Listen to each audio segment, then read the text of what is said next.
Hello my dear friends, welcome to Vidya classes. दोस्तों, आज हम बात करेंगे बुक विस्तास के चैप्टर 4 द एनिमी के बारे में, जो लिखा है पर्ल एस बक ने। पर्ल एस बक जो एक अमेरिकन राइटर और नॉवलिस्ट थी, और उन्हें द अर्थ नॉवल के लिए सबसे पहले जाना जाता है, जिसके लिए उन्हें पुलित्जर अवार्ड भी मिला था। और 1938 में सबसे पहली अमेरिकन औरत जिसे नोबेल प्राइज मिला था, वो जीतने वाली फर्स्ट लेडी थी। अगर हम बात करें इस स्टोरी की बैकग्राउंड है वर्ल्ड वॉर। जब वर्ल्ड वॉर हो रही थी तो एक अमेरिकन प्रिजन ऑफ वॉर, जिसे POW भी कहा जाता है, वो लड़ाई के दौरान समुद्र में बहकर, जब उसे गोली लगी हुई थी, समुद्र में बहकर वो एक जापान के टापू पर आ जाता है। वहाँ पर समुद्र में बहकर एक जापानीज डॉक्टर के घर के पास आ जाता है तैरता तैरता।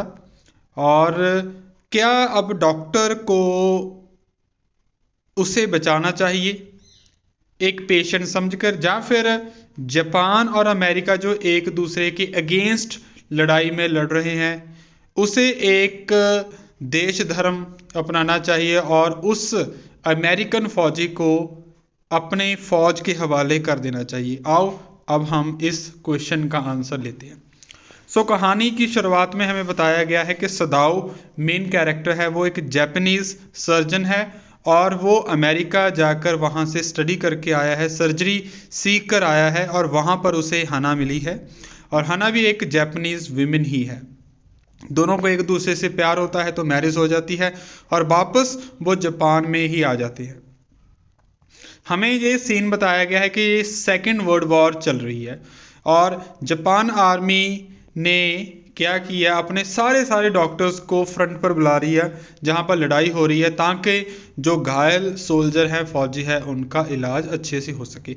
बट सदाओ को नहीं बुलाया जाता, क्योंकि मेन रीज़न था कि सदाओ उसी के एरिया में रहने वाले एक जनरल जो कि बुजुर्ग था और बीमार भी था, उसका इलाज कर रहा था। इसलिए सदाओ को फ्रंट पर नहीं भेजा गया, लड़ाई पर नहीं भेजा गया, लड़ाई के सोल्जर को इलाज करने के लिए नहीं भेजा गया, उसे जनरल के कहने पर वहीं पर रख लिया। तो क्या हुआ, एक रात जब वो इंतज़ार कर रहा था, जस्ट पानी में देख रहा था अपनी वाइफ के साथ, तो उसने दूर कुछ चीज़ आती देखी। उन्हें पहले नहीं पता चला कि क्या है। जब वो चीज़ नज़दीक आई तो वो एक अमेरिकन नेवी अफसर की थी, जो कि मर रहा था क्योंकि उसे गोली लगी थी उसकी एक टांग में। पहले तो सदाओ नहीं चाहता था कि मैं इसकी हेल्प करूं, क्योंकि ये एक अमेरिकन सोल्जर है, POW है, और मुझे इसकी हेल्प नहीं करनी चाहिए, बल्कि इसे फौज के हवाले कर देना चाहिए देश प्रेम के नाते। बट उसके मन में आता है कि मैंने ट्रेनिंग के दौरान ये सीखा कि मेरे पास जब कोई इंसान आए तो मैं उसकी जात धर्म, मैं उसका नहीं देखूंगा, नेशनलिटी नहीं देखूंगा, सिर्फ मुझे उसका इलाज करना है, क्योंकि यही डॉक्टर की सबसे बड़ी जिम्मेदारी होती है।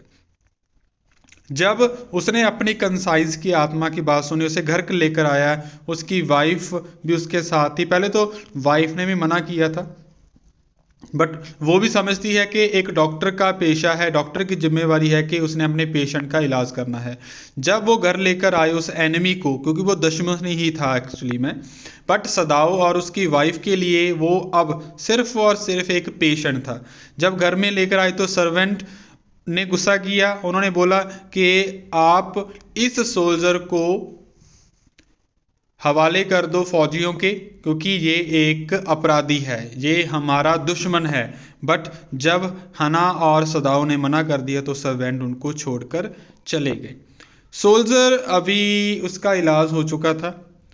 जो काम मेड ने करना था, साफ सफाई का काम, क्योंकि सर्जरी से पहले डॉक्टर ने क्या करना होता है, डॉक्टर ने सर्जरी से पहले उसकी सफाई करवानी होती है मेड से।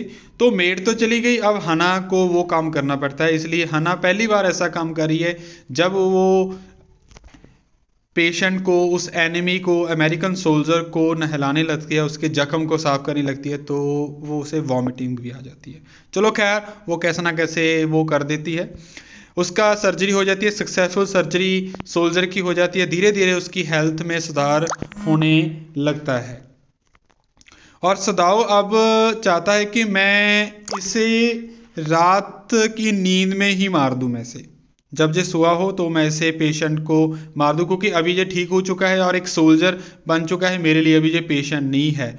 बट उसका मन बदला, उसे ना क्या है, एक कॉल आई, उसे बुलाया गया कि जनरल ने आपको बुलाया है। तो हना को लगा कि जैसे जो घर में सर्वेंट्स है ना, वो उन्होंने जाके भांडा फोड़ दिया होगा कि मेरे घर में, सदाओ और हना के घर में एक दुश्मन रह रहा है, अमेरिकन। बट जब जनरल के पास वो गया, जनरल के पास सदाओ गया, तो बात कुछ और ही निकली। उसने, जनरल ने एक्चुअली उसे तब तो बुलाया था क्योंकि जनरल का इलाज करना था।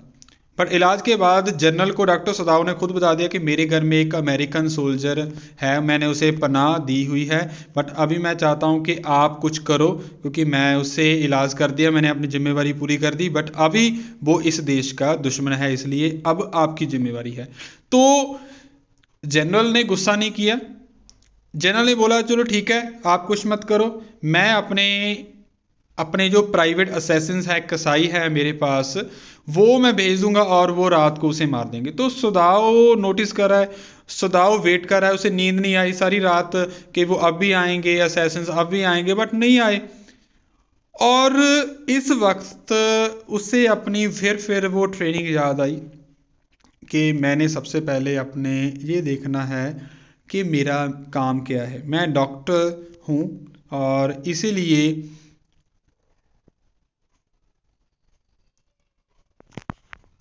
उसे एहसास होता है कि ये कोई दुश्मन नहीं है, ये एक इंसान है।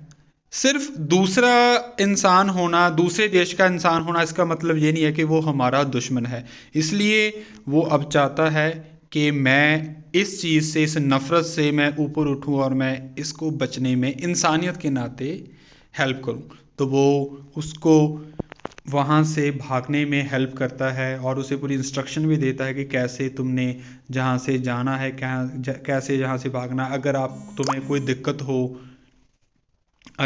दिक्कत हो तो कैसे तुमने ब्लिंक करना है, कैसे तुमने टॉर्च चलानी है, या कैसे तुमने सिग्नल देना है।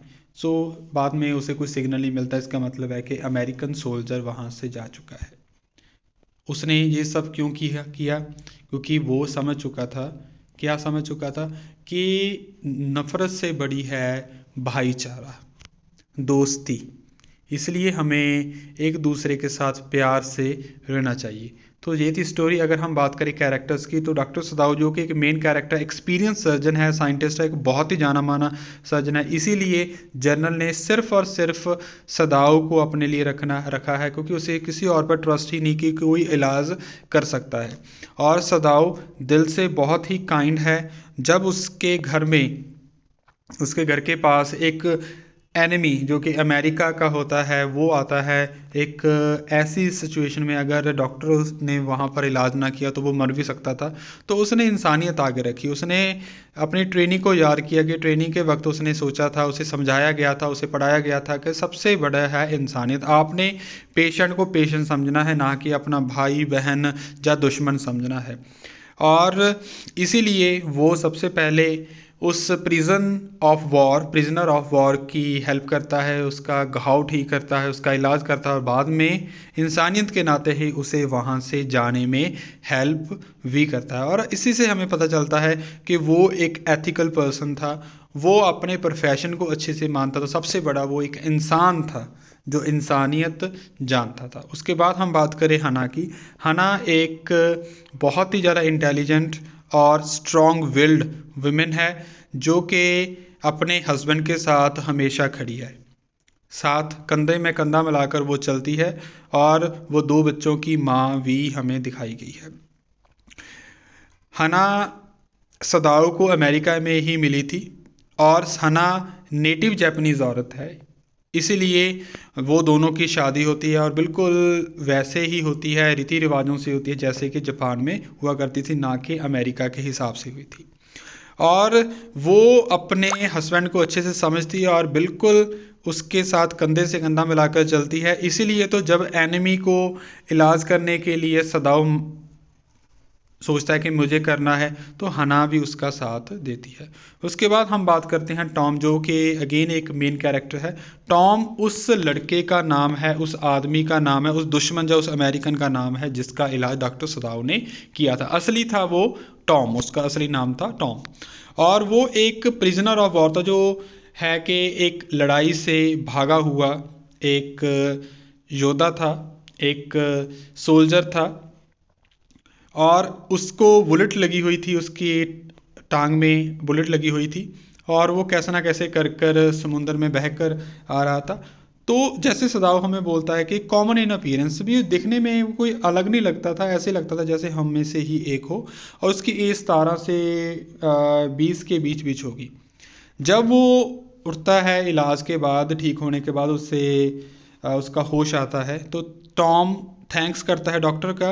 बट वो ऐसे ही जैसे ना कैजो रेसिज्म, जैसे अमेरिकन की आदत होती है, रेसिस्ट बहुत हमें दिखाए जाते हैं, वो रेसिस्ट होते हैं, वैसे ही ना जापानीज को जैपनीज में जैप बोलता है। जैप मीन्स इससे हमें दिखता है कि वो रेसिस्ट है। बट उसे डॉक्टर सदाओ को तो वो एक आम इंसान ही लगता है, इसलिए बाद में वो हेल्प भी करता है इसकी। और टॉम हमें बताया गया कि चलो वो चाहे दुश्मन है, बट वो भी इंसानियत उसमें भी है, क्योंकि जिस इंसान ने उसकी हेल्प की है तो उसको बार बार उसका धन्यवाद करता है कि तुमने मेरी हेल्प की। और जो जो डॉक्टर बोलता है कि तुमने कौन कौन सी इंस्ट्रक्शंस फॉलो करनी है, वो भी वो इंस्ट्रक्शन फॉलो करता है ताकि आसानी से वो यहाँ से भाग सके। उसके बाद हम बात करते हैं द जनरल की। जनरल जो है मेन एक ऑफिसर है जापानीज टीम में, जापानीज आर्मी में। वो एक हमें बुजुर्ग मिलिट्री जनरल दिखाया गया जो बीमार है, और वो सिर्फ और सिर्फ सदाओ पर ही विश्वास करता है इलाज के लिए। इसीलिए तो सभी डॉक्टर्स को जब फ्रंट पर भेजा जा रहा था, वर्ल्ड वॉर में भेजा जा रहा था घायल सोल्जर की ट्रीटमेंट के लिए, तो सिर्फ जनरल के कहने पर ही सदाओ को नहीं भेजा, क्योंकि उसको सिर्फ सदाओ पर ही विश्वास था। और दूसरा हमें बताया गया है कि वो ज़्यादा जल्दी गुस्से नहीं होता। जैसे जब सदाओ ने बताया कि मेरे घर में मैंने पनाह दी हुई है एक अमेरिकन प्रिजनर को, तो वो गुस्से नहीं होता, बल्कि उसे कहता है कि मैं इसका हल निकालता हूँ, मैं अपने असैसिन्स भेज दूंगा। बट हाँ चलो, वो भूल जाता है, बीमारी की वजह से भूल जाता है।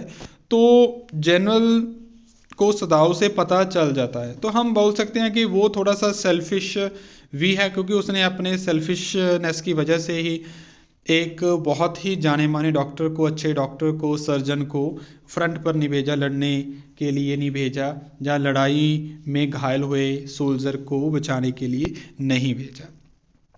उसके बाद एक माइनर कैरेक्टर है जूमी, हमें बताई गई है। जूमी घर में बच्चों की नर्स है, जो बच्चों की नैनी भी हम बोल सकते हैं, उसका संभाल करती है।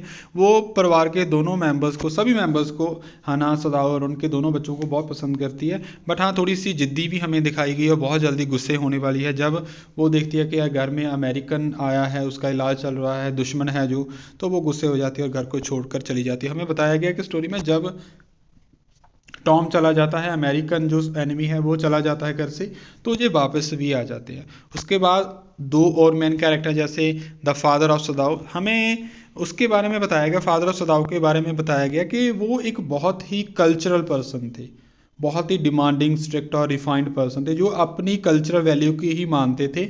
उन्होंने खुद अपने बेटे को अमेरिका में भेजा स्ट्रिक्टली सिर्फ पढ़ने के लिए, ना कि वहाँ के तौर तरीकों को अपनाने के लिए। इसलिए वो चाहते थे कि उसका जो मैरिज हो सदाओ की, वो बिल्कुल जापानीज तौर तरीकों से ही और जापानीज गर्ल से ही हो। इसीलिए जब हना के बारे में पता चलता है कि वो भी एक नेटिव जापानीज है, तो शादी के लिए सदाओ के फादर मान जाते हैं, और उन्होंने घर में अपने सिर्फ जापानीज डिज़ाइन और क्राफ्ट्समैनशिप ही लगाई, और कुछ भी घर में नहीं है। अगर गार्डनर की बात करें तो गार्डनर है एक बुजुर्ग गार्डनर, हमें बताया गया है, दिखाया गया है इस स्टोरी में। वो भी एक सर्वेंट है, और वो भी हना और सदाओ के लिए महसूस करता है कि इसने, इन दोनों ने अमेरिका को, जहाँ से अमेरिकन का इलाज नहीं करना था, जाने देना था। वो भी घर के लिए बहुत ज़्यादा रिस्पेक्ट रखता है, हाना सदाव और उनके बच्चों के लिए बहुत प्यार रखता है, पर यह भी घर छोड़कर चला जाता है। बट जब टॉम जहाँ से चला जाता है तो गार्डनर वापस आ जाता है। अगर मैं बात करूँ थीम की, पर्ल एस बक ने इस स्टोरी द एनिमी के ज़रिए हमें दिखाया कि कितनी ज़्यादा नफ़रत फैली हुई है, जो कि आम लोगों के बीच नहीं है। सिर्फ और सिर्फ सरकारों की वजह से दो देश एक दूसरे के साथ लड़ रहे हैं। अगर वो दोनों लोग एक दूसरे से मिलें तो वो शायद दोस्त ही हों। जैसे अगर आपको वाकया मैं एक एग्जांपल दूं, मैं तो जब सदाओ अमेरिका में पढ़ रहा है तो उसकी जो लॉर्ड लेडी है वो उसे पहले पसंद नहीं थी। वैसे हमें बताया गया कि जब वो बीमार था तो उसी लॉर्ड लेडी ने ही उसकी हेल्प की थी, उसका ट्रीटमेंट भी किया था। और हमें कुछ डॉक्टर्स बताए हैं स्टोरी में जो कि अमेरिकन ही थे, बट बहुत अच्छे से वो लोगों के साथ, जापानीज या कुछ और देशों के लोगों के साथ बहुत अच्छे से ट्रीट करते थे। सो स्टोरी रिवॉल्व करती है American soldier, Chinese doctor, Japanese doctor के बीच में, जो कि लड़ाई चल रही थी। और जो जापानीज डॉक्टर है सदाओ, वो अपने प्रोफेशन को अच्छे से करता था। तो हमें पहले तो ये बताया कि कैसे नफरत फैलाई जा रही है सिर्फ अपने फ़ायदों के लिए। दूसरा हमें बताया गया है कि जो प्रोफेशन है वो सबसे ऊपर है। जब आप प्रोफेशन में हो तो आपके लिए जो कस्टमर है, क्लाइंट है या पेशेंट है, वो सबसे ऊपर होना चाहिए, ना कि आपको ये देखना चाहिए कि वो किस धर्म का है, किस जात का है, किस देश का है। आपको सिर्फ उसका वो काम करना है जो आपके प्रोफेशन में आपको सिखाया गया है। और हमें स्टोरी में यही बताया गया कि आपको जो आपका प्रोफेशन है वो आपको सबसे ऊपर होना चाहिए। ठीक है, सो ये थी हमारा थीम। उसके बाद कुछ आपको क्वेश्चंस दिए गए हैं जो आपने सॉल्व करने हैं। अगर आपको कोई भी क्वेश्चन नहीं समझा तो आपने सिंपली क्या करना है, मुझे कमेंट करके पूछना है, मुझसे अपना जो डाउट है वो क्लियर करना है। सो ये थी हमारी आज की स्टोरी। मुझे उम्मीद है कि आपको अच्छे से समझ आ गई। अगर आपका कोई भी डाउट हो तो मैंने आपको बता दिया कि आप मुझसे कांटेक्ट कर सकते हैं। फेसबुक, इंस्टाग्राम, यूट्यूब, लिंक्डइन के ज़रिए आपसे जुड़ सकते हैं। व्हाट्सएप का नंबर दिया गया, आप मैसेज कर सकते हैं। और सबसे इम्पोर्टेंटली आप विद्या क्लासेस ऐप जरूर डाउनलोड कीजिए, क्योंकि वहाँ पर आपको नोट्स मिलेंगे, कंप्लीट नोट्स, और 1-to-1 क्लास भी आप ले सकते हैं। सो मिलते हैं दोस्तों नेक्स्ट क्लास के लिए। तब तक खुश रहें, पढ़ते रहे और अपने दोस्तों के साथ मिलते रहिए। और हाँ, सबसे ज़रूरी बात जो हमने यहाँ से सीखी है कि प्रोफेशनलिज्म की तरह ही होना चाहिए। हमें ये नहीं देखना कि कौन सा इंसान क्या है, हमें सिर्फ अपने काम पर फोकस करना चाहिए। नफ़रत बिल्कुल भी ना फैलानी चाहिए, ना ही नफ़रत हमें किसी के साथ करनी चाहिए। Thank you so much.